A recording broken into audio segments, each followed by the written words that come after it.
সুপ্রিয় দর্শক, আপনাদের সবাইকে স্বাগত জানাচ্ছি আমাদের নিয়মিত আলোচনা অনুষ্ঠান সাধারণ ইউনিভার্সিটি অন্যদৃষ্টিতে। অন্যদৃষ্টি সাধারণত সাম্প্রতিক বিষয় নিয়ে আলোচনা অনুষ্ঠান, তবে আজকে আমরা একটু ভিন্ন ধরনের বিষয় নিয়ে আলোচনা করব। আমার সঙ্গে অতিথি আছেন দুজন বিদেশি, তাদের সঙ্গে পরিচয় করে দেবো, এবং দেশীয় দুজন অতিথিও আছেন। আমরা এমন একটি বিষয় নিয়ে আলোচনা করব যেটি আমাদের সমাজে একটা বড় সমস্যা, এবং সেই সমস্যাটা কীভাবে তারা কাজ করছেন, কিভাবে এর সঙ্গে তারা যুক্ত হলেন, সব বিষয় নিয়ে আলোচনা করব আমাদের এই অতিথির সঙ্গে। আমি প্রথমে পরিচয় করিয়ে দিই। আমার বাঁ দিকে আছেন Steven Lee Paul, he is a founder of Max Foundation, এবং তারপরে আছেন শাহ মোহাম্মদ আনোয়ার কামাল, তিনি নির্বাহী পরিচালক ইউএসটির এবং কান্ট্রি কোঅর্ডিনেটর WSSCC। আমার ডান দিকে আছেন ইয়োকা লি পোল, পরিচালক ম্যাক্স ফাউন্ডেশন। এর একদম সবশেষে আছেন ইমাম মাহমুদ রিয়াদ, তিনি country director max foundation. Both of you are thank you for coming here and in the studio, and I will ask some of the question in English and some of the question in Bengali because our audience is the mixed audience, so I believe that they will understand both Bangla and English both. Okay. Anyway, I would like to start first of all from Mr. Yok, from you, that how you start this foundation and how it functions actually, why you established this foundation, that we want to know first. Okay. We started the Max Foundation 11 years ago. The Max Foundation is named after our son Max, who passed away. Your son Max? Yes, our son Max died. Okay. And how he died? A very rare viral infection. Viral infections. Yes. And we wanted to... How old he would be today, if he alive? Today he would be 11. 11. He was 8 months old when he passed away. And he had a very, very, very unfortunate combination of circumstances. We are very sorry to hear that your son died at that time. Thank you. Yeah. So we said, this is so terrible. There should something positive come from his passing away. We should do something positive with his name. So Yoke and I created the Max Foundation, and the plan was to try to prevent child mortality. We literally looked all over the world where we could best do that, and we found that on the countryside of Bangladesh, WASH programs were the most effective way of preventing child mortality. So you are working on that line, that sanitation, you are thinking that is a major problem here. Yes, and fortunately a lot of progress has been made in the last 10 years, but 10 years ago there was a shortage of deep tube wells, latrines, and hygiene training. So we put a lot of effort into that together with our local partners. We have now 11 local partners who do the work for us, and recently the emphasis of our work has shifted a little bit towards SRHR and stunting. Stunting, okay. I will ask you later on that issues. Yoka, is very sad news that your son died 11 years before, and you established this foundation. Where are you working? Are you working only in Bangladesh or any other country also you're working in? No, we actually focus totally on in Bangladesh. On Bangladesh, so that's we work in Bangladesh. Yeah. What is the work area? You work in only some district or somewhere other? No, actually we focus to the hard to reach areas, and now we have our main program in the south coastal areas of Bangladesh, but we also have a program in the north. That's a urban slum project, but we also just finished a project in the Chittagong hill tracts. Chittagong also. So we have more the hard to reach areas we focus on. What you are seeing?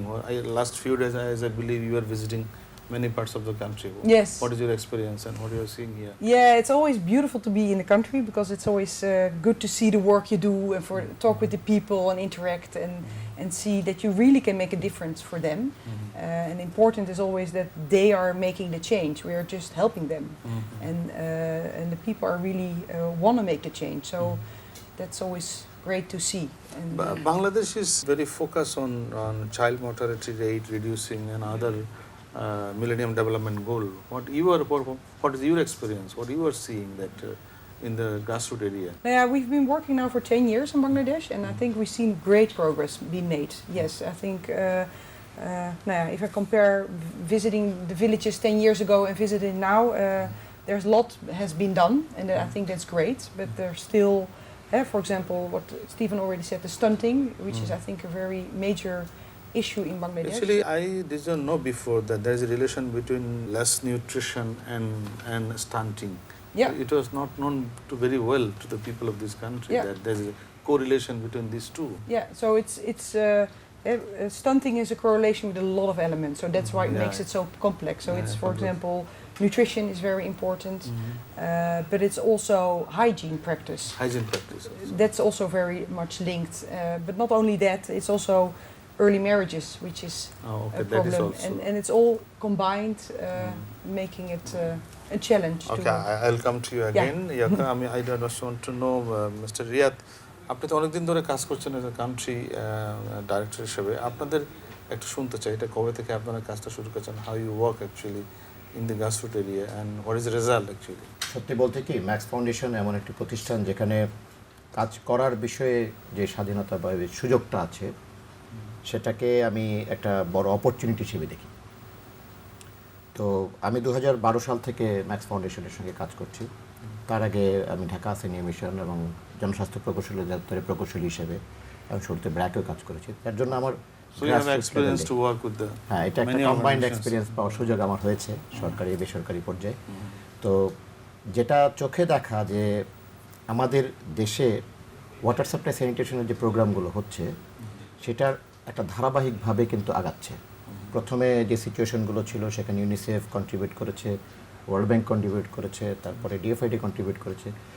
এভাবে technical এবং social দুটো জায়গায় change আনার একটা ধারাবাহিকতা কিন্তু তৈরি হয়েছে। তার ফলশ্রুতিতে একটা সময় সিএলটিএস একটা মুভমেন্ট হিসেবে এসেছে, যার রেজাল্ট হিসেবে ওপেন ডেফিকেশন। কিন্তু আমাদের কাছে এই ধরনের কোনো ধারণা ছিল না যে there is a correlation between stunting and nutrition and sanitations. এই ধারণাটা আপনারা কবে পেলেন, মানে হোয়েন ইউ গেট ইট? এটা 2012 সালে আমরা একটা প্রোগ্রাম স্টার্ট করি নেদারল্যান্ড এমবেসির সঙ্গে। তো সেখানে আমরা যখন কাজ করলাম যে বাচ্চাদের নিয়ে, আমাদের তো মূল লক্ষ্যটা ছিল বাচ্চাদের মর্টালিটি কমানো।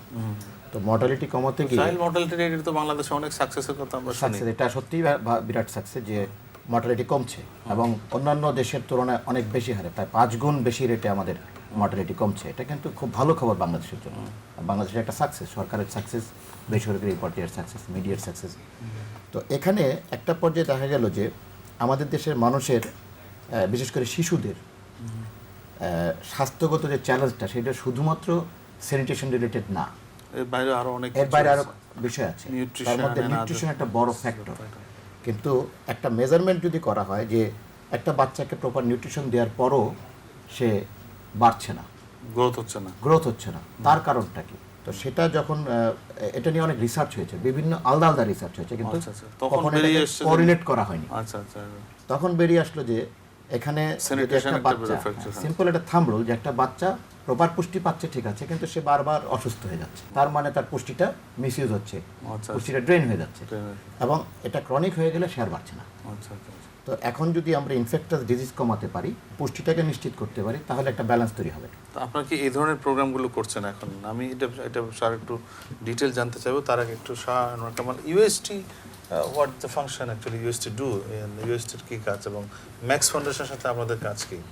ইউএসটি উন্নয়ন সহযোগী টিম এটা একটা জাতীয় পর্যায়ের সংস্থা। আমরা 1987 সাল থেকেই বাংলাদেশে আমরা নারীর ক্ষমতায়ন, খাদ্য নিরাপত্তা, শিশু এবং মায়ের স্বাস্থ্য এবং আমরা ক্লাইমেট চেঞ্জ নিয়ে বাংলাদেশে কাজ করছি। কিন্তু একটা জায়গায় ম্যাক্স ফাউন্ডেশনের সাথে আমাদের সবচেয়ে বড় যেটা যোগাযোগ সৃষ্টি করেছে সেটা হলো যে ম্যাক্স ফাউন্ডেশন শিশুদের নিয়ে কাজ করে, শিশুদের মৃত্যুর হার নিয়ে কাজ করে, মায়েদের প্রসূতি মায়েদের সেবা নিয়ে কাজ করে। সেই ক্ষেত্রে ম্যাক্সের যে ভ্যালুস, ম্যাক্সের যে মূল্যবোধ, সেই ক্ষেত্রে দেখা যায় যে ইউএসটি মূল্যবোধের সাথে ম্যাক্সের মূল্যবোধটা খুবই মিল আছে, কোরিলেটেড। এটা হলো সবচেয়ে বড় একটা জায়গা। সেই কারণে আমরা ম্যাক্সের সাথে সম্পৃক্ত হয়েছি। কি ধরনের কাজ করছেন ম্যাক্সের সাথে? আমরা যেটা বলতেছি যে আমরা স্যানিটেশন নিয়ে আমরা কাজ করতেছি, আমরা নিউট্রিশন নিয়ে আমরা কাজ করতেছি, আমরা গর্ভধারিণী মায়েদের যে সেবা সেটা নিয়ে আমরা কাজ করতেছি। আবার যেটা আপনি বললেন যে মানে স্টান্টিং ফ্রি, যেটা যে খর্বকায় বাচ্চা যেটা হচ্ছে আর কি, আপনি শুনলে অবাক হবেন যে বাংলাদেশের 40% শিশু, যেটাকে আমরা বলি স্টান্টিং, 40% শিশু প্রায় খর্বকায় অবস্থায় বাংলাদেশে হয়, এবং 2.5% শিশু ডায়রিয়া জনিত কারণে। Do you have any survey the average height of the child here or? আমরা আসলে এটা একটা ওইভাবে যে জরিপ করে বের করা, কিন্তু আমরা নরমালি যেটা তথ্য আর কি, এটা বিভিন্ন গবেষণা থেকে যেটা পাচ্ছি, এবং ডায়রিয়াজনিত কারণে যেটা হচ্ছে 2.5% শিশু ডায়রিয়াজনিত কারণে খাটো হয়ে যাচ্ছে।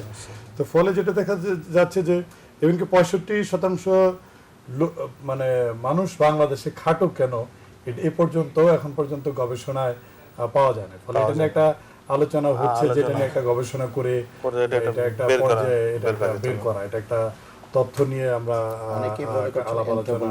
কোন জায়গায় আপনাদের সাথে ম্যাক্স ফাউন্ডেশনের প্রজেক্ট আছে? কোন জায়গায় আমরা সাধারণত ম্যাক্সের সাথে যেটা কাজ করতেছি সেটা হলো পটুয়াখালীতে, আমরা চট্টগ্রামে আমরা কাজ করতেছি। আর আমরা স্টান্ট গ্রোথের ক্ষেত্রে যেটা আমরা করতেছি, যেটা আপনি জানতে যাচ্ছেন বিশেষ করে, যে আমরা একটা জরিপ করেছি যে কতজন দম্পতি এই এলাকায় আছে, প্রেগনেন্ট ওমেন কতজন আছে। তারপরে আমরা যেটা করেছি যে হেলথ ক্যাম্প আমরা করি, হেলথ ক্যাম্পের মাধ্যমে প্রেগনেন্ট, কারণ আসলে স্টান্ট হওয়ার পেছনে কিন্তু অনেকগুলো কারণ আছে। প্রথম কারণটা হলো নিউট্রিশন ইজ এ ক্রাইসিস।